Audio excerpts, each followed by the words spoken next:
मिठाई ना मिली, मिली कहाँ, कब नहीं। मैं ये भजन गाऊं इससे पहले प्रार्थना जरूर करूंगा कि आप लोग अपने मन में संकल्प लो, कभी अपने माँ का दिल नहीं दुखाओगे आप लोग। माँ कभी अपने बच्चे का बुरा नहीं चाहती, लेकिन दुर्भाग्य जो माँ 9 महीने कोख में रखकर प्रसव की पीड़ा सहकर एक बच्चे को जन्म देती है, दुर्भाग्य वही बच्चा जब बड़ा होता है तो अपनी माँ का वो कर्ज भूल जाता है। मैं वही याद दिला रहा हूँ, और यदि मेरी वाणी में वो ऊर्जा है तो आप सभी अपने मन से संकल्प लोगे कि आज के बाद अपनी माँ का दिल नहीं दुखाएंगे। आज तक जो हुआ कोई बात नहीं, आगे भी समझ जाए। अब एक दृष्टांत बता रहा हूं मैं आपको। आज से लगभग 35 वर्ष पहले असुरन चौराहे पर हमारा जागरण हो रहा था। जागरण के पश्चात जब मैं अपने घर बख्शीपुर आया तो सुबह एक दंपत्ति, एक पति पत्नी मेरे घर आए और मेरी माँ से उन्होंने अनुरोध किया कि गुरुजी से मिलवा दीजिए मुझे।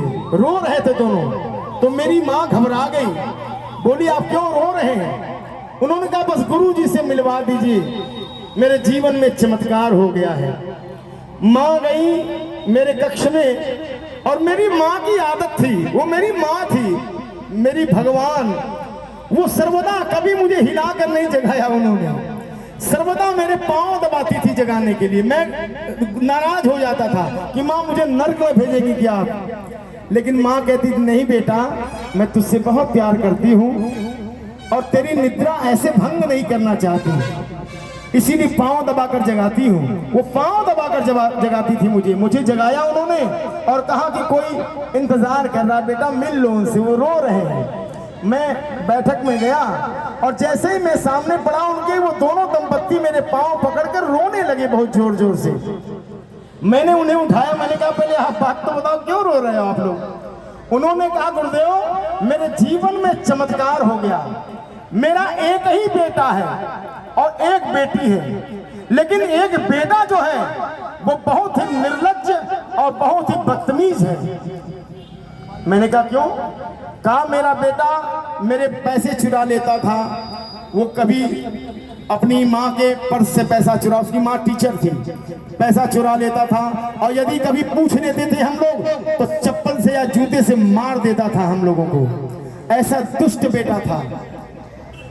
लेकिन गुरुदेव चमत्कार हो गया मेरे जीवन में। कल रात में आपका जागरण हो रहा था असुरन चौराहे पे, मेरा बेटा निकला था शाम को ही अपने दोस्त के घर, रात में लौटा नहीं। हम लोग घबराने लगे, दोस्तों में रिश्तेदारों में फोन किया, कहीं पता नहीं चला।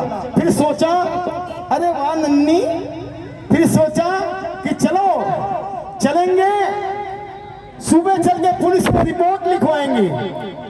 लेकिन ब्रह्म मुहूर्त में वो बच्चा घर के अंदर प्रवेश करता है और माता पिता के हाथों में प्रसाद रखकर उनके चरणों में गिर जाता है और कहता है माँ आज तक मैंने बहुत पीड़ा दिया है आपको, लेकिन अब आपको कोई तकलीफ नहीं दूंगा। अब देखो चमत्कार क्या हुआ। माता पिता ने पूछा कहाँ गए थे रात में, उसने कहा मैं अपने दोस्त के घर से लौट रहा था तो असुरन चौराहे पे नंदू बाबा का जागरण हो रहा था, वहां पर अंत में वो माँ का दिल गा रहे थे। माँ का दिल गाने से पहले उन्होंने संकल्प दिलाया कि जो भी यहाँ पर आया है पहले संकल्प लेगा कि आज के बाद अपनी माँ का दिल नहीं दुखाएंगे। मैंने संकल्प नहीं लिया, लेकिन जब पूरा भजन सुना उनका माँ का दिल, तो लगा कि वो मेरे लिए ही गा रहे हैं, ये सारी कहानी तो मेरी गा रहे हैं। और मैं वहीं रोने लगा कि मैंने तो जीवन व्यर्थ कर दिया अपना। और मैंने भजन के पश्चात वहीं संकल्प लिया गुरुदेव के चरणों में जाकर, और मैं आज के बाद माँ और पिताजी आप लोगों को कभी कष्ट नहीं दूंगा। वो लड़का चंडीगढ़ पीजीआई में डॉक्टर है और अपने माता पिता की सेवा करता है। उस बच्चे के लिए एक बार ताली बजा दें, उसका जीवन बदल गया उस परिवार का। इसलिए मैं कहना चाहता हूं के माई के दूधवा जैसन, माई के दूधवा जैसन दूसर मिठाई ना मिली,